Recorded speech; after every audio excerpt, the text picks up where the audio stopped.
Have you ever pressed Shift Enter or Run Cell inside of your Jupyter notebook and thought to yourself, there has to be an easier and repeatable way to do this? Well, you would be right.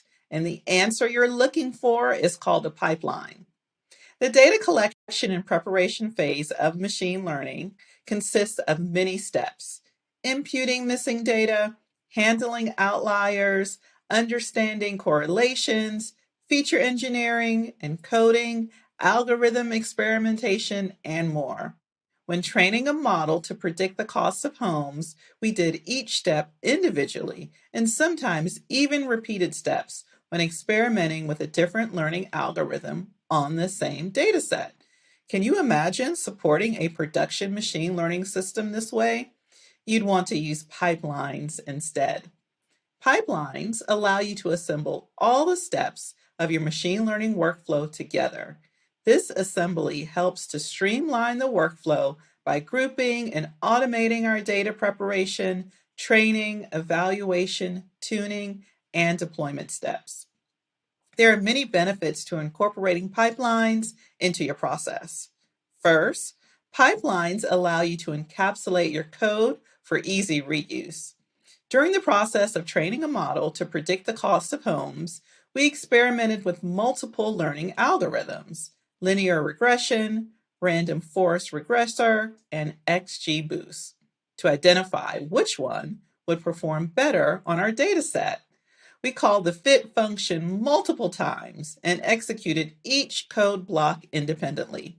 With pipelines, we can fit and predict only once on the data to fit an entire sequence of estimators. Pipelines add a level of convenience, reproducibility, and a way to enforce your data preparation steps across all iterations of model training. Pipelines can also speed up your training process, giving you a faster time to market by running certain steps in parallel. They also help with iterative hyperparameter tuning. There are many benefits. I see why pipelines are in high demand in the industry. Scikit-learn's pipeline class provides the structure to organize the sequence of steps we need to execute to train a model. First, let's look at the normal machine learning code. We train multiple models. First, we used linear regression to train a model. We ran the predictions, we evaluated the model, we looked at the R squared metric, and then we did something similar for random forest regressor. We trained the model, we ran the predictions, and we did the evaluation. And lastly, we used XGBoost. We trained the model, ran the predictions, evaluated the model. That's the code we used. Now let's look at how the code is updated to implement a pipeline. This is the code that we use to train the model in parallel using a pipeline. Look at that. Look at how much more efficient the code is.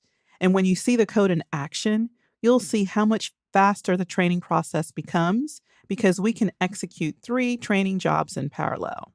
Pipelines help you build quick and efficient machine learning models. Pipelines are quickly gaining popularity in the industry, and we can see why. Automating this process saves time and reduces redundant pre-processing work while organizing your code to be more efficient.